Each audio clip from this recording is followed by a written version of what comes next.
આણંદ જિલ્લા કાનૂની સેવા સત્તામંડળ દ્વારા યોજાયેલ રાષ્ટ્રીય લોક અદાલતમાં 8337 કેસોનો સુખદ નિકાલ. ગુજરાત રાજ્ય કાનૂની સેવા સત્તામંડળ અમદાવાદના માર્ગદર્શન મુજબ આણંદ જિલ્લાના કાનૂની સેવા સત્તામંડળ અને તાલુકાની કોર્ટ દ્વારા તારીખ 14/9/2024ના રોજ રાષ્ટ્રીય લોક અદાલતનું આયોજન કરવામાં આવ્યું હતું.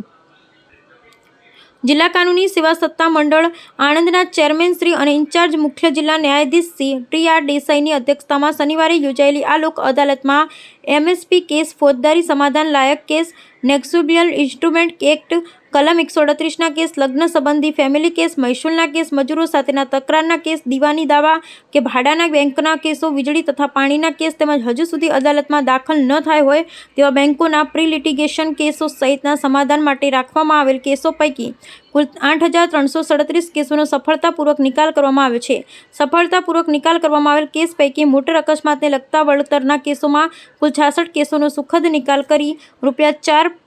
₹4.09 કરોડ, નેગોશિયેબલ ઇન્સ્ટ્રુમેન્ટ એક્ટ કલમ 138ના 523 કેસોનો સુખદ નિકાલ કરી ₹17.01 કરોડ, ફોજદારી સમાધાન લાયક કેસ, લગ્ન સંબંધી ફેમિલી કેસ, મજૂરો સાથેના તકરારના કેસ, દીવાની દાવા જેવા કે ભાડાના બેંકના વગેરે કેસો અને હજી સુધી અદાલતમાં દાખલ ના થાય તેવા બેંકોના પ્રી લિટિગેશન કેસો મળી કુલ 8337 જેટલા કેસોમાં સુખદ સમાધાન થયું છે. આ લોક અદાલતમાં જિલ્લા કાનૂની સેવા સત્તામંડળ આણંદના ચેરમેન શ્રી અને ઇન્ચાર્જ મુખ્ય જિલ્લા ન્યાયાધીશ શ્રી TR દેસાઈના માર્ગદર્શન હેઠળ સચિવ શ્રી ચિત્રા રત્નુએ, બેંકના અધિકારીઓ, વીમા કંપનીના અધિકારી, વિવિધ સરકારી કચેરીના અધિકારીઓ તેમજ સંલગ્ન વકીલશ્રીઓ સાથે વખતો-વખત મિટિંગનું આયોજન કરી આ લોક અદાલતને સફળ બનાવી હોવાનું જિલ્લા કાનૂની સેવા સત્તામંડળ આણંદના સચિવ શ્રી ચિત્રા રત્નુ દ્વારા એક યાદીમાં જણાવાયું છે.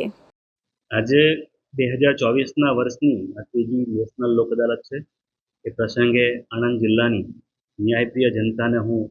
આવકારું છું. તમામ કેસોનો સમાધાનકારી નિકાલ માટે તેઓ આવે અને સમાધાનથી બંને પક્ષકારો ખુશી સાથેનો ન્યાય મેળવે એ માટે સૌને શુભકામના પાઠવું છું.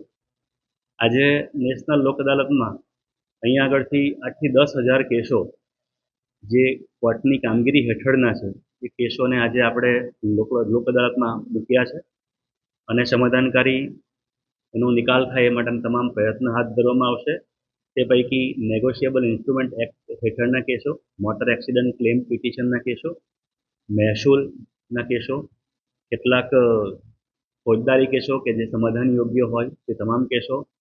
દીવાની પ્રકારની તકરારના જે અહીંયા આગળ પેન્ડિંગ લિટિગેશન્સ છે એના કેસો, આપણે કેટલીક બેંકો એવી છે જેના પ્રી લિટિગેશનના કેસો કે જે હજી મુખ્ય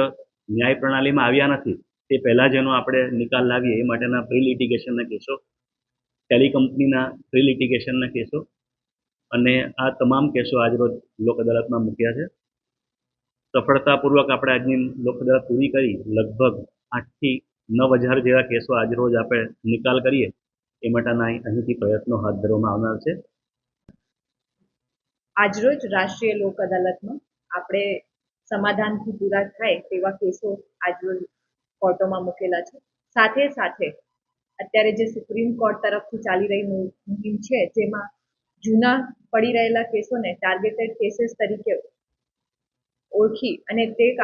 કેસોના પણ લોક અદાલતમાં કન્સિલિએશન બેન્ચ જેમાં એક જજ અને એક મીડિયેટર તરીકે વકીલો સમજાવટથી નિકાલ કરે છે તે તમામ કેસો પણ મૂકવામાં આવે છે અને એ આ લોક અદાલત પછી પણ સતત ચાલુ રહેવાનું છે. એટલે બધા લોકોને મારી એક અરજ છે કે જે જૂના કેસો છે તેને લડીને નહીં સમજાવટથી પૂરા કરે તે બદલ મારી આ અપીલ.